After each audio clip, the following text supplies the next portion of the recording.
Hello everyone, welcome to study कर। दोस्तों, आज इस लेक्चर में हम डिस्कस करेंगे 6 फरवरी 2022 के सभी इम्पोर्टेंट करंट अफेयर को, जो कि हमारे सभी एग्जाम्स के लिए बहुत ही इम्पोर्टेंट है। यदि आप सभी इस लेक्चर की पीडीएफ प्राप्त करना चाहते हैं तो आप हमारे टेलीग्राम को ज्वाइन करके इस लेक्चर की पीडीएफ प्राप्त कर सकते हैं। दोस्तों, अब हम डिस्कस करेंगे आज का पहला current affair. Golden boy Neeraj Chopra किताब का विमोचन किसने किया है? बहुत ही इंपॉर्टेंट है। इसका सही आंसर है नवदीप सिंह गिल ने किया है। नवदीप सिंह गिल जो है दोस्तों, खेल जगत के एक बहुत ही प्रसिद्ध लेखक है, जिन्होंने इस पुस्तक का विमोचन किया है जो आधारित है नीरज चोपड़ा पर। इनका नाम आप सभी ने हाल ही में काफी सुना होगा। इनके जीवन पर एक पुस्तक लिखी है इन्होंने, जो पुस्तक का नाम दिया है गोल्डन बॉय नीरज चोपड़ा, आपको याद रखना है। और इन्होंने 2020 टोक्यो ओलंपिक में स्वर्ण पदक जीतकर इतिहास रच दिया था। अब हम डिस्कस करेंगे नीरज चोपड़ा के बारे में कुछ इंपॉर्टेंट जानकारी। इनका जो जन्म हुआ है वो 24 दिसंबर 1997 को हुआ है। यह किस खेल से संबंधित है, यहाँ से भी क्वेश्चंस देखने को मिलते हैं, तो आपको याद रखना है जेवलिन थ्रो, भाला फेंक। ओलंपिक 2020-21 में इन्होंने स्वर्ण पदक जीता था, आपको ये भी याद रखना है।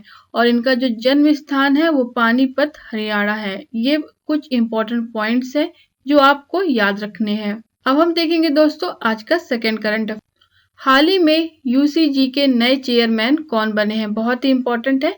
इसका सही आंसर है जगदीश कुमार, आपको याद रखना है, बहुत ही इंपॉर्टेंट है।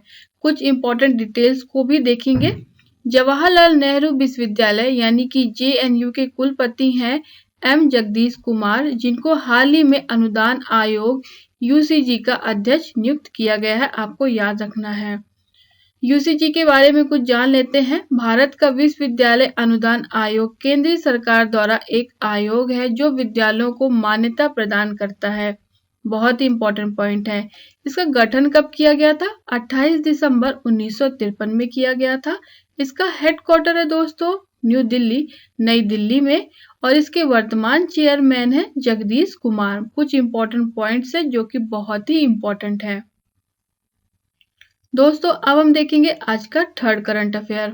हाल ही में किसे लेखा महानियंत्रक नियुक्त किया गया है? बहुत ही इंपॉर्टेंट है। इसका सही आंसर है सोनाली सिंह, आपको याद रखना है सोनाली सिंह।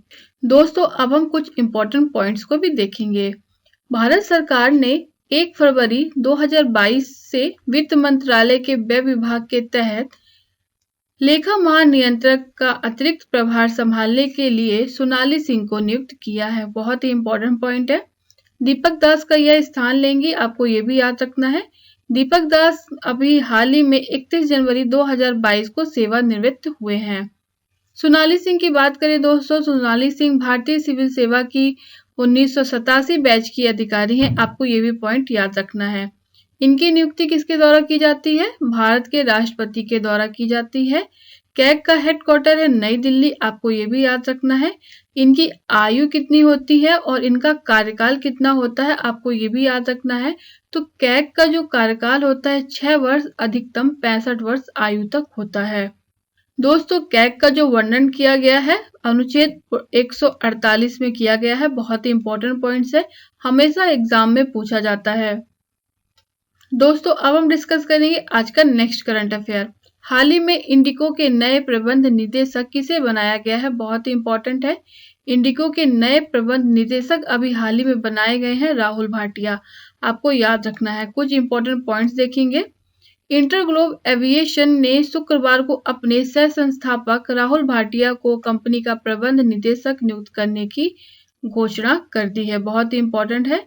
यदि हम बात करें एयरलाइन इंडिको की, तो देश की सबसे बड़ी कंपनी है, ये भी आपको याद रखना है। भाटिया जो है इंटरग्लोब एविएशन के सह संस्थापक और प्रमोटर भी हैं। अब हम कुछ पॉइंट इंडिको के बारे में भी जानेंगे। इसके जो गठन किया गया है सन 2005 में किया गया है। इसके जो फाउंडर है वो राहुल भाटिया और राकेश गंगवाल है, आपको ये भी याद रखना है। और इसके वर्तमान सीईओ हैं रोनो दत्ता। और इसका जो हेडक्वार्टर है दोस्तों वो है गुरुग्राम में, हरियाणा, आपको ये भी याद रखना है। दोस्तों, अब हम देखते हैं आज का नेक्स्ट करंट अफेयर। हाल ही में नॉर्वे के केंद्रीय बैंक के प्रमुख किसे नियुक्त किया गया है? बहुत ही इंपॉर्टेंट है। इसका सही आंसर है जेंस स्टोल्टेनबर्ग, आपको ये नाम याद रखना है। दोस्तों यदि हम बात करें जेम्स स्टोल्टेनबर्ग की, तो यह नाटो के प्रमुख भी रह चुके हैं और इनको हाल ही में नॉर्वे के केंद्रीय बैंक के गवर्नर के रूप में नियुक्त करने की घोषणा की गई है। यह इसलिए हुआ है कि पश्चिमी देशों और रूस के बीच में काफी तनाव देखने को मिल रहा है और रूस ने अभी हाल ही में इच्छा जाहिर की है कि वो नाटो में शामिल होना चाहता है। पश्चिमी देशों को डर है कि कहीं मॉस्को और यूक्रेन पर आक्रमण ना हो जाए, इसलिए उन्होंने यह निर्णय लिया है। अब हम डिस्कस करेंगे उत्तर अटलांटिक संधि संगठन नाटो के बारे में। इसकी स्थापना हुई थी दोस्तों 4 अप्रैल 1949 को और जो इसकी स्थापना हुई थी वो वाशिंगटन डीसी में हुई थी, लेकिन इसका हेडक्वार्टर है ब्रुसेल्स बेल्जियम में। तो कैसा लगा आज का करंट अफेयर कमेंट करके जरूर बताएं और हमें लाइक करें, शेयर करें, सब्सक्राइब करें। जय हिंद, जय भारत।